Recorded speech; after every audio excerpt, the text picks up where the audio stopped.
Hello and welcome to another episode of the SMEFocus show powered by MTDCNC. I'm your host, Christopher Greenough, and in this series we focus on SMEs within the British manufacturing sector and indeed those supporting the sector. Every week we discuss and analyse the challenges and opportunities facing the sector in these unprecedented times. I've worked in the sector for over 29 years and I'm CCO at SDE Technology, one of the leading manufacturers of pressings and assemblies in the UK. So hopefully you can appreciate this show is very much for manufacturers and indeed by manufacturers. Joining me today, I've got great pleasure in introducing Karen Friendship of the Aldermans tooling. Karen, hello and welcome. Hello, thank you for inviting me. And thank you for coming on the show. So tell me about Aldermans and what you do. Yeah, sure. So we're down here based in Plymouth. We are predominantly subcontract and bespoke metalwork engineers. Okay. We've got a lot of specialists in sheet metal technology and automation. So contracts of volume enclosures, cabinets, any sorts of metal componentry like that. I've got a brilliant team of 50 that work in all of the departments from laser cutting, punching, got combination machines as well, welding and assembly, and obviously coating as well. So keeping them all busy is obviously a challenge, but we love it, making things every day. And in this hot weather, this little spell we've had, how do you keep the staff entertained and morale up? Well, it's a bit like the heating dial and the thermostat in the office, isn't it? We're never happy with the current temperature, but certainly we definitely keep all the exits open, and ice creams do go down very well in the mid-afternoon on a hot day. Superb. Now, I know you and your business pride yourselves on staff training. Why is this so important? Yeah, I mean, I believe in showing that you're willing to invest in your team is so critical. Yeah. I think they get a lot of empowerment from that, and actually it demonstrates that you care. And I think then that comes back in a lot of discretional effort, overtime willingness, all those good things that we are so craving for a good team. And actually, it's the best bit of my job. I love to mentor. I love to see people grow in front of my eyes, and also just be a better version of themselves that they never thought possible. So we've taken quite a few of our workforce and teams from the shop floor and done the apprenticeship scheme, and now they're our aspiring supervisors. And in fact, I've got 2 supervisors at the moment and an operations director that's come from that route. So, and of course my father, who obviously started this business over 50 years ago, was a tool making apprentice. So we've got a strong heritage in training young people, and I think it's so key to make sure that we're training all levels in the business, and that does go for in-house training as well. So making sure that we are multi-skilled across different departments, and giving them that encouragement, because actually if they're happy in their workplace and engaged and they feel like they're contributing, then that makes for a better, happier 8 hours every day. Absolutely. And if they're multi-skilled, I know in subcontract, in the work you do, you have quiet periods in some areas of the business, busy area, and you need that multi-skill to be able to move the labour around, don't you? Yeah, totally. Subcontract, I don't know where the work's coming from. And when we service IT sector, construction, renewables, cabinet makers, retail, shop fitting. So not one industry sector is busy all at the same time. There's highs and lows on the roller coaster. So we have to redeploy quite a lot of people all the time, and having those willing teams to be able to say, I'll have a go at that. And also it's getting them to find out where their best place is. Because if they haven't tried certain areas or aspects of our manufacturing plant, then how do they know that they like it or don't like it? And sometimes they, even without the academic background, they love the programming, or they love the programming, the automation. So, you just never know until you try. Absolutely. Now, I know you're busy within your daytime role, but you're also a STEM ambassador. So what colleges, universities, schools do you work with, and what do you get out of that work? Yeah, absolutely. So, I got a lot of encouragement at school to do the STEM subjects, obviously, hence why I'm an engineer as well. So actually, I think giving that bit back, and actually I love doing it. So I'm a university mentor at the Plymouth University down here. So every year I take on a graduate or even a postgrad. And I had 2 fantastic young female engineers this year. And I think actually I probably learned as much from them as they did from me. It's just so rewarding to just share what and it's not always the perfect route for them, but if they can then compare and contrast and have that confidence that someone else has done it before them, then that's brilliant. But I also do a lot of careers talks, constantly opening up the factory doors to let school visits in. We've got an initiative coming up from Make UK in September for National Manufacturing Day. You may have heard of it. And so we've got 3 school groups coming in to do a little session on augmented welding, and then a tour and a quiz and some fun activities and building things. So, that's going on all day. So, and I've actually got my first primary school coming this year. So I'm going to have to get the risk assessments, polished off. But really excited to, welcome year 6s to see the creativity, because I think the more interventions that young people have from whatever age in STEM and engineering and maths, then the more encouraged they are to seek it out as a career later.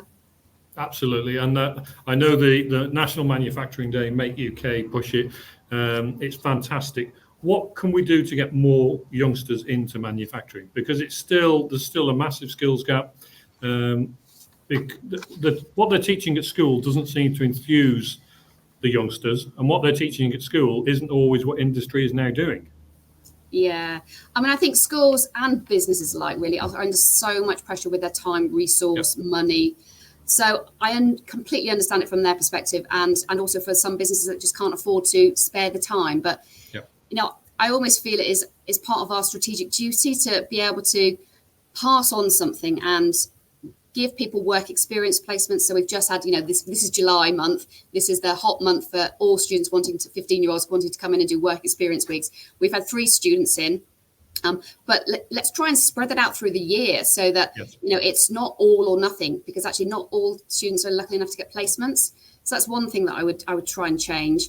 But, it's just asking businesses to, where are they next getting their future skills from, and being open-minded about where that comes from. So we've had groups from the job centre. We've had, dare I say, ex-offenders groups. You have to be open-minded, because actually not everyone needs a degree to do what we do, and you can still do an apprenticeship and do a fantastic career route in this sector without having that necessarily highly academic qualification behind you. Absolutely, and certainly in our sector there's a lot of vocational learning, the apprenticeship route. A lot of the workforce just learn better by getting it done. They're not the most academic people, but they learn and they take on that vocational learning quicker than some others.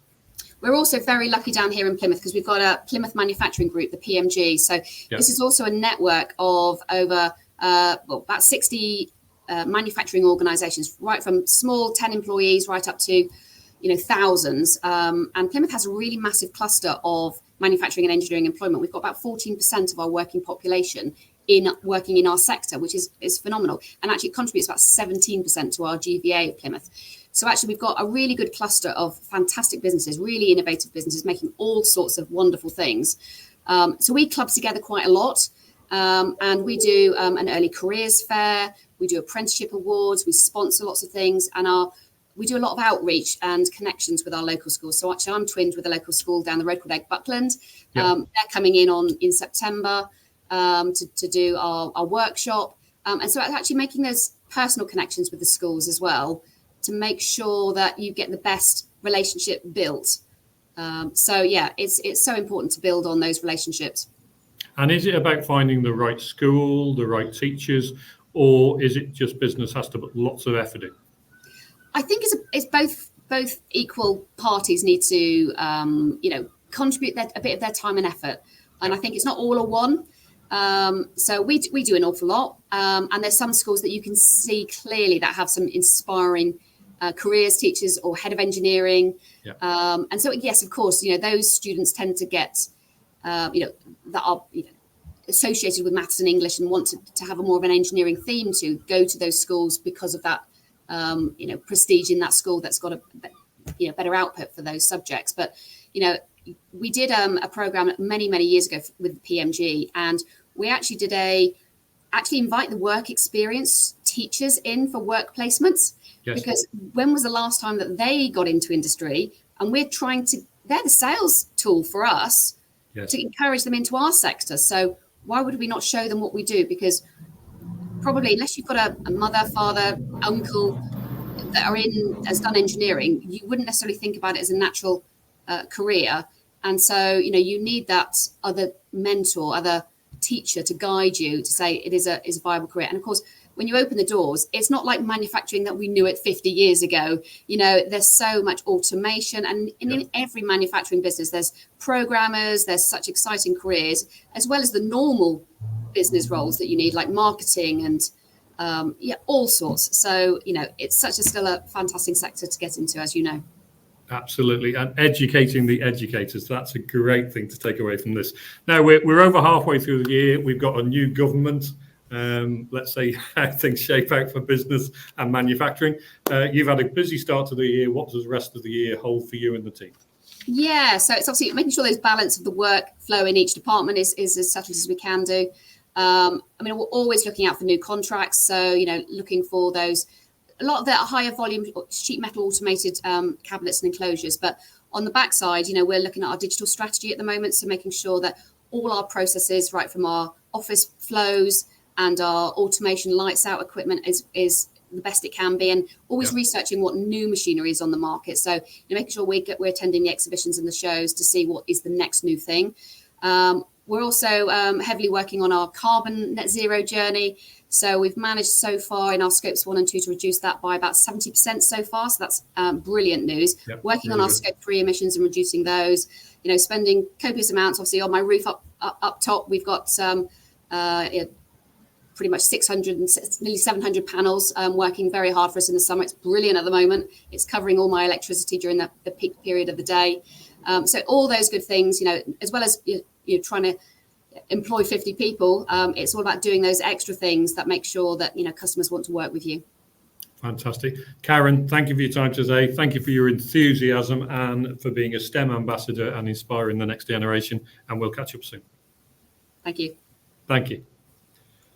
That brings us to the end of another show. Thank you for watching, and I look forward to meeting more of our great British manufacturers like Karen and others doing great work in the sector. If you would like to get in touch with the show with a comment, a suggestion, or even to appear on a future episode, please email inquiries@mtdcnc.com. Thank you again for watching. Enjoy the rest of your Saturday. So from me, Chris G at SDE, goodbye.